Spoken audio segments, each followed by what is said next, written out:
प्यारे बच्चों नमस्कार। एजुकेशन स्कूल परिवार में आपका स्वागत है। हम एसएससी जीडी के प्रीवियस पेपर सोल्व कर रहे थे। 16 जनवरी 2023 फर्स्ट शिफ्ट के हमने 10 क्वेश्चन सोल्व कर लिए थे। क्वेश्चन नंबर 11 से देखो।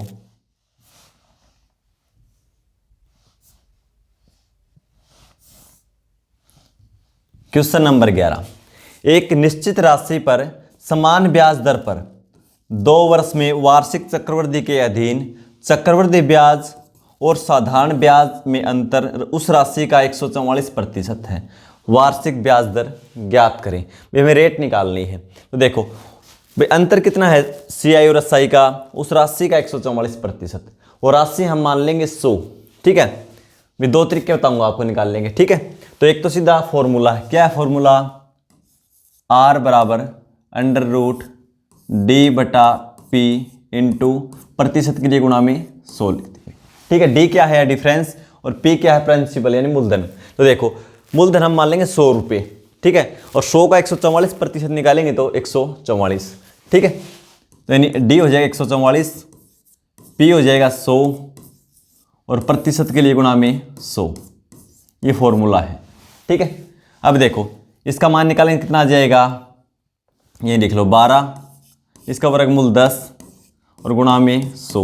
0 से 0 घटाओ, 12 गुणा 10 120% हो जाएगी आर की वैल्यू। दूसरा तरीका ये है, कंसेप्ट देख लो इसका। भाई मूलधन हमने 100 रुपये मान लिया, चलिए हटा देता हूं। भाई मूलधन 100 रुपये मान लिया। ठीक है, रेट हो जाएगी R प्रतिशत। R प्रतिशत का मतलब रेट होगी R प्रतिशत का मतलब R बटा 100। 2 वर्ष का हमें ब्याज निकालना है CI। ठीक है, R प्रतिशत जो भी आएगा यहाँ क्या आएगा, साधारण ब्याज 1 वर्ष का, यहाँ भी 1 वर्ष का साधारण ब्याज। ठीक है, लेकिन फिर इसका पहले वर्ष के ब्याज के ऊपर जो ब्याज लगेगा ऐसा ही है भैया, ब्याज के ऊपर ब्याज लगेगा। ठीक है, वो भी किस दर से लगेगा, R बटा 100। और यही तो अंतर आएगा ना, डिफरेंस यही तो आएगा जो यहाँ पे ब्याज आएगा। ठीक है, तो देखो 100 का हमने क्या निकाला, R बटा 100, फिर जो भी मान आया उसका R बटा 100 बराबर क्या हो जाएगा, डिफरेंस। तो देखो 100 का R बटा 100, जो भी मान आएगा उसका एक बार फिर R बटा 100 और वो क्या आएगा, डिफरेंस। और डिफरेंस है कितना, मूलधन का 144%। तो इसका 144% निकालेंगे तो 144। ठीक है, अब 100 से 100 कैंसिल हो जाएगा, इधर क्या बचेगा, R गुणा R स्क्वायर बराबर 144। 100 साइड जाएगा तो ये गुणा में। ठीक है, R की वैल्यू हमें निकालनी है, इस साइड स्क्वायर है, इस साइड जाके आ जाएगा रूट। ठीक है, इसका मान निकालने क्या हो जाएगा, इसका 12 और ये 10, 12 गुणा 10 120 आ जाएगा। ठीक है, क्वेश्चन नंबर 12 पे चलो। यदि ब्याज 10% वार्षिक की चक्रवृद्धि दर से लगाया जाता है जिसकी गणना वार्षिक चक्रवृद्धि आधार पर हो तो कितना मूलधन 2 वर्षों में 5324 रुपये मिश्र धन हो जाएगा। ठीक है, तो धनराशि हम x मान लेंगे।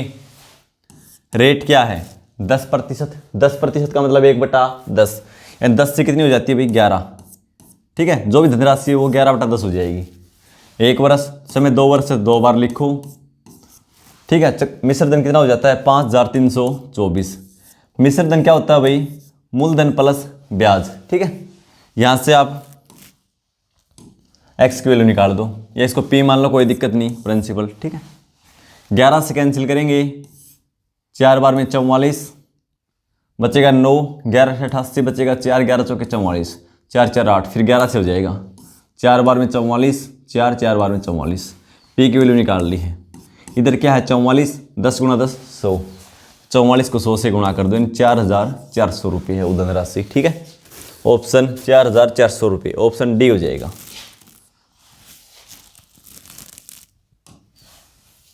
क्वेश्चन नंबर 13 पे चलो। यदि एक आयत की लंबाई में 15% की कमी और चौड़ाई में 10% की वृद्धि की जाती है तो आयत के क्षेत्रफल में कितने प्रतिशत परिवर्तन होता है। भाई इसको सक्सेसिव डिस्काउंट जो लगाते हैं मेथड उससे निकाल दो। ठीक है, लंबाई में 15% की कमी को लिखेंगे माइनस में यानी 15%। फिर चौड़ाई में 10% की वृद्धि तो प्लस में लिखो 10। फिर ये साइन है ना, इन दोनों के गुणनफल पर निर्भर करता है, एक प्लस का एक माइनस का, गुणा करेंगे तो किस में रहेगा, माइनस में। 15 गुणा में 10 और बटा में 100, ठीक है। अब देखो 0 से 0 घटा दो, ये कितना हो जाएगा, देखो भाई ये 0 है नीचे, तो इसको क्या करो, ये हटा दो और 10 लगा दो, 1.5, ठीक है। अब 15 माइनस का है, 10 प्लस का है, तो इसमें से घटा दो, माइनस का क्या बचेगा 15, माइनस का बचेगा 5, यहाँ से बचेगा माइनस का 5 और माइनस 1.5, दोनों माइनस माइनस के आपस में जुड़ जाएंगे और साइन माइनस का रहेगा चिन्ह, 5 और 1 6, 6.5% क्या होगा, क्षेत्रफल में कमी आएगी, ठीक है। क्षेत्रफल में 6.5% की कमी आएगी, 6.5% की कमी, ऑप्शन डी हो जाएगा। क्वेश्चन नंबर 14 देखो, एक बाइक 3 घंटे में 162 किलोमीटर की दूरी तय करती है, यह 5 घंटे में कितनी दूरी तय करेगी। बिल्कुल सिंपल है भाई, 3 घंटे में कितनी 162, 1 घंटे में कितनी जाएगी, 162 को 3 से भाग दे दो, 1 घंटे में जाएगी इतनी यात्रा करेगी, ठीक है। निकाला 5 घंटे में तो 5 से गुणा कर दो, ठीक है। 3 से 8 और 1 9, 3 से कैंसिल हो जाएगा, 3 पंजे 15, 1 3 चौके 12, 4 पंजे 20, 2 पंजे 25 और 2 27, 270 किलोमीटर, ऑप्शन डी हो जाएगा।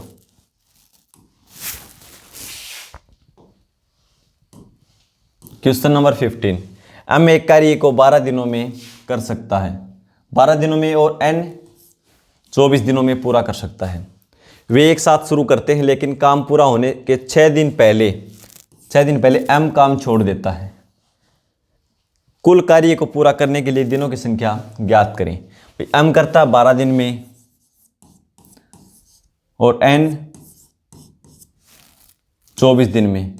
सबसे पहले कुल कार्य निकालो, कुल कार्य के लिए इनका एलसीएम ले लेंगे, कितना आएगा 24, ठीक है। 12 से भाग देंगे तो एक दिन में करेगा 2 यूनिट, 24 से भाग देंगे तो 1 यूनिट। अब इसको 2 तरीके से कर सकते हैं भाई, कैसे कैसे करेंगे देखो। कार्य कौन छोड़ता है, 6 दिन पहले एम काम छोड़ देता है। एक तो इसमें 6 दिन का कार्य एम का और जोड़ दो टोटल कार्य में, भाई एक दिन में एम कितना करता है 2 यूनिट, और 6 दिन पहले छोड़ता है। मान लो कार्य नहीं छोड़ता तो 6 दिन में कितना और करता 12 यूनिट और कर देता, तो टोटल कार्य कितना हो जाएगा 24 और 12 36। अब दोनों से करवा दो, दोनों मिलकर 2 और 1 3 यूनिट कार्य करेंगे, 3 से भाग दे दो, यानी समय लगेगा टोटल 12 दिन। एक तरीका तो ये है। दूसरा क्या है भी देखो, 6 दिन पहले किसने छोड़ दिया काम, एम ने कार्य छोड़ दिया, तो 6 दिन किसने किया अकेले, एन ने। 6 दिन दोनों ने, 6 दिन क्या है एन अकेले ने, ठीक है, एन अकेले ने 6 दिन कार्य किया है, तो एक दिन में कितना करता है 1 यूनिट, और 6 दिन में कितना करेगा 6 यूनिट, ठीक है। ये कार्य किस में से घटा दो, 6 यूनिट किसने किया है एन अकेले ने, टोटल में से घटा दो, 24 में 6 घटाएंगे क्या बचेगा 18 दोनों ने मिलकर किया है, दोनों मिलकर 2 और 1 3 यूनिट, तो 3 से भाग दे दो, कितना आएगा 6। तो 6 दिन तो दोनों ने साथ कार्य किया और 6 दिन अकेले एन ने किया, कुल समय कितना लगा 12 दिन। जैसे आपको ठीक लगे वैसे कर लो, बाकी ये ठीक रहेगा, ठीक है, पहला ऊपर बताया था जो। तो कुल समय कितना लगा 12 दिन, ऑप्शन ए हो जाएगा।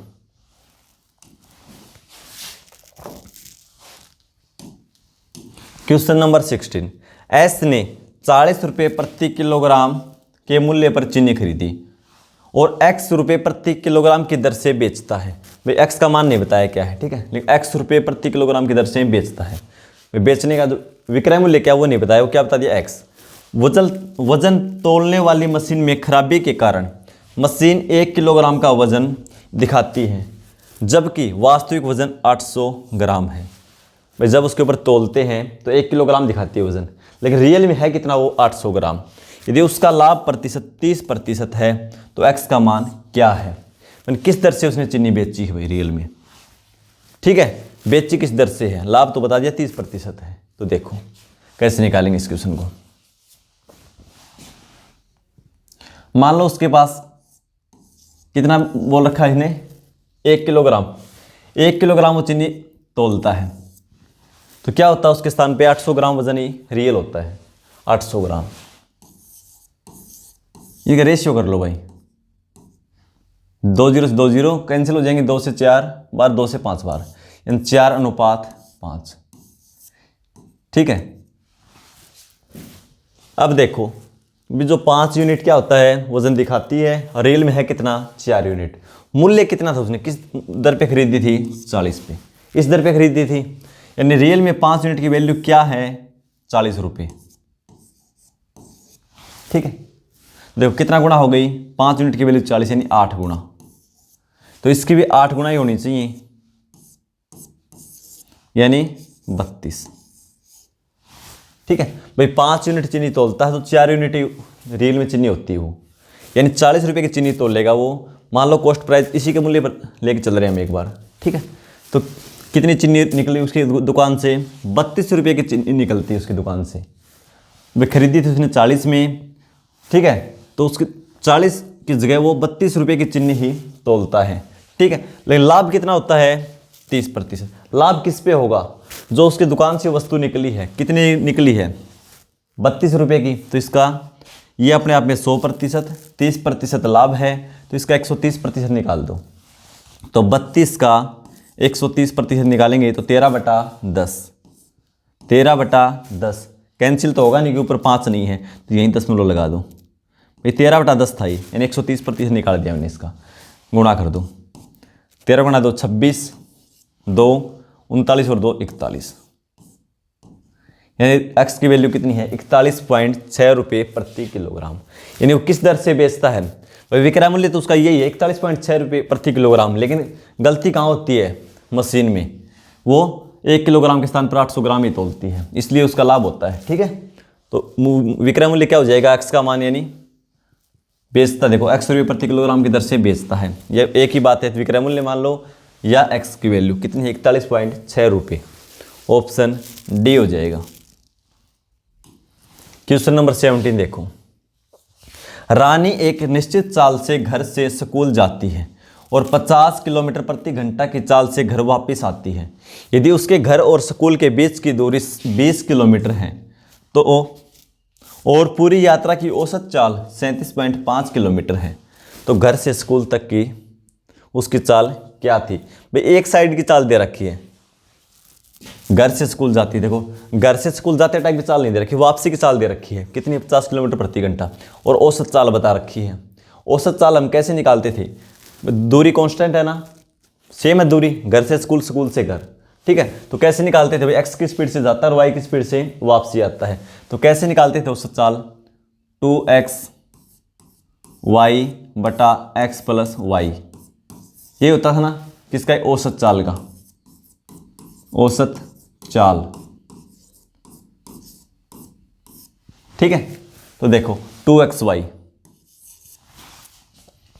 इसमें क्या बता रखा है, x की वैल्यू दे नहीं रखी, जाने की चाल, तो हमने x ही मान लिया इसको, और वापसी की चाल दे रखी है 50 किलोमीटर, तो गुणा में 50 बटा में x प्लस 50 बराबर क्या होता है, औसत चाल, और औसत चाल दे रखी है कितनी, 37.5, दशमलव हम हटा देंगे, कितना हो जाएगा, 375/10।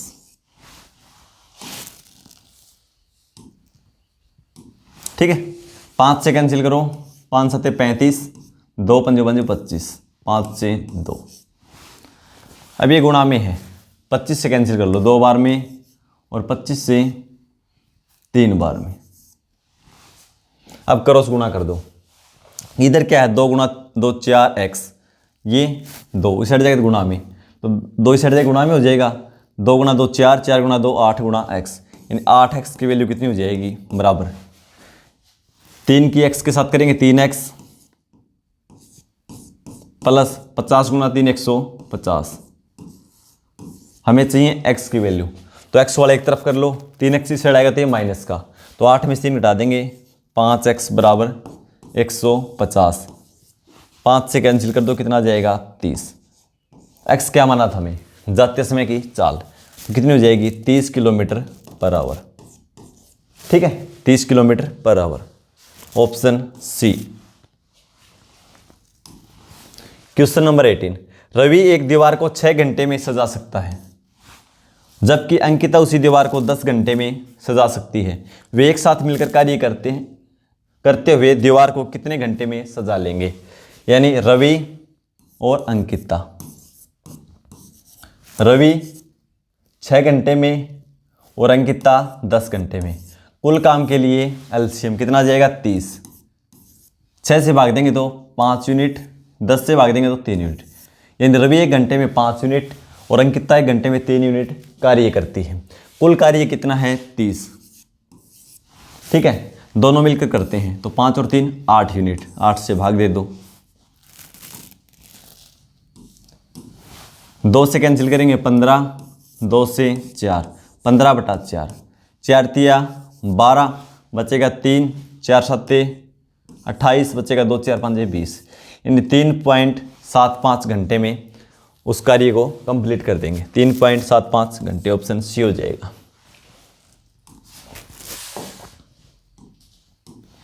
क्वेश्चन नंबर 19 देखो, एक नाव धारा की विपरीत दिशा में 375 मीटर की एक दूरी को 30 मिनट में तय करती है और 18 मिनट में वापस प्रारंभिक बिंदु पर आती है। यानी धारा की दिशा में आती है वापसी। भाई विपरीत दिशा में जा रही है तो वापसी आएगी, इसका मतलब दिशा में आएगी जिस दिशा में धारा का बहाव है। शांत जल में नाव की चाल और धारा की चाल का अनुपात ज्ञात करें। ठीक है भाई, तो पहले विपरीत दिशा में चाल निकाल लो और दिशा में चाल निकाल लो।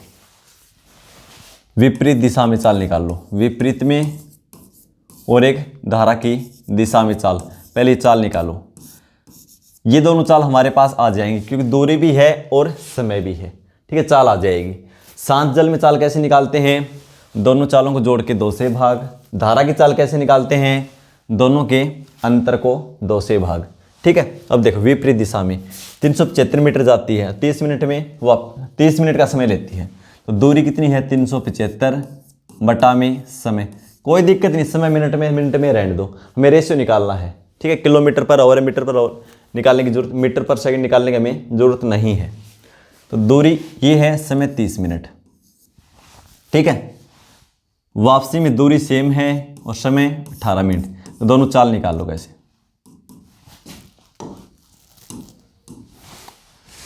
15 से कैंसिल करो 2 बार में, 15 दूनी 30, 15 5 75, यानी 25/2, 25/2 मीटर प्रति मिनट, क्योंकि मिनट में थी भाई। ठीक है, इसको हम 3 से भाग दे देंगे, 3 से 6, 3 से 1 2 5, 125, 125/6।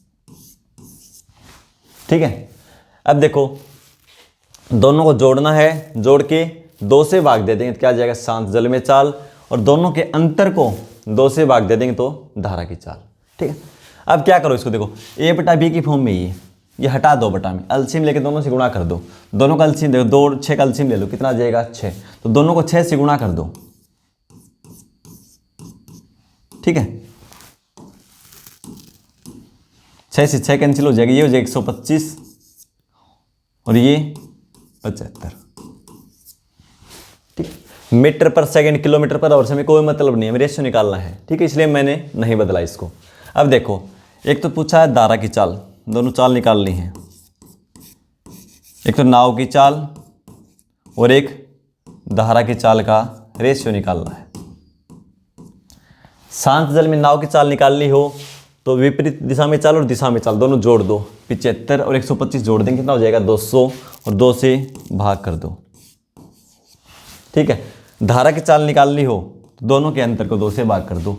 125 में से 75 घटा देंगे, क्या बचेगा? 50/2। 2 से 2 कैंसिल कर दो, 50 से 1 और 50 से 4। तो शांत जल में नाव की चाल और धारा की चाल का रेशियो क्या आ जाएगा? 4:1। ऑप्शन सी हो जाएगा। क्वेश्चन नंबर 20 देखो भाई, यदि A/B 2:7 है और A एवं B का तीसरा समानुपाती 343 है तो b माइनस ए का मान क्या है, ये पूछा गया भाई। देखो कैसे लिखे जाते हैं पता होना चाहिए आपको भाई। a अनुपात b समानुपात b अनुपात c, ऐसे लिखे जाएंगे, ठीक है। तो देखो इसको x मान लेंगे, ये 2x हो जाएगा और ये 7x। देखो ये हो जाएगा a का मान 2x अनुपात 7x समानुपात b का मान फिर 7x अनुपात तीसरा समानुपाती क्या रखा 343, तो 343, ठीक है। पूछा क्या b माइनस ए, तो कैसे निकालेंगे, पहले x की वैल्यू निकालनी होगी। वैसे हम पता भाई ये 2x और ये 7x, x का मान तो पता करना पड़ेगा। देखो a अनुपात b समानुपात b अनुपात c, तो इसमें क्या होता है भाई, मध्य पदों का गुणनफल। मध्य पद कौन से होते हैं, ये बाहरी पदों के गुणनफल के बराबर होता है भाई, ठीक है। इन दोनों की गुणा, बाहर वाले दोनों की गुणा के बराबर होता है प्रोडक्ट, ठीक है। तो 7x की 7x से गुणा करेंगे कितना हो जाएगा 49, और x के x से करेंगे x स्क्वायर, 7 गुना 7 49, x गुना x x स्क्वायर, ठीक है। किसके बराबर होगा 343 गुणा में 2x, इसके बराबर होगा। यहाँ से x की वैल्यू निकाल दो भाई, ये 7 का स्क्वायर है, 7 की क्यूब है, हटाएंगे तो यहाँ 7 की पावर 1 बचेगी, यानी 7 बचेगा, ठीक है। अब देखो ये x स्क्वायर है तो कैंसिल कर दो, क्या बच गया x, इधर 7 गुना 2 14, x की वैल्यू हमें पता चल गई कितनी है 14। हमें चाहिए इन दोनों का अंतर, दोनों का अंतर वैसे ही कर लो, ये 7x है ये 2x, कितना हो जाएगा अंतर, a का मान तो 2x है, b का 7x है, b में से a घटाना है तो क्या बचेगा यहाँ 5x, और x की वैल्यू क्या है 14, तो b माइनस ए बराबर क्या हो जाएगा 14 गुणा में 5, क्योंकि अंतर तो 5x का है ना, और x की वैल्यू क्या है 14, तो 14 गुणा 5 70, तो हमारा आंसर क्या आ जाएगा 70, ऑप्शन ए हो जाएगा।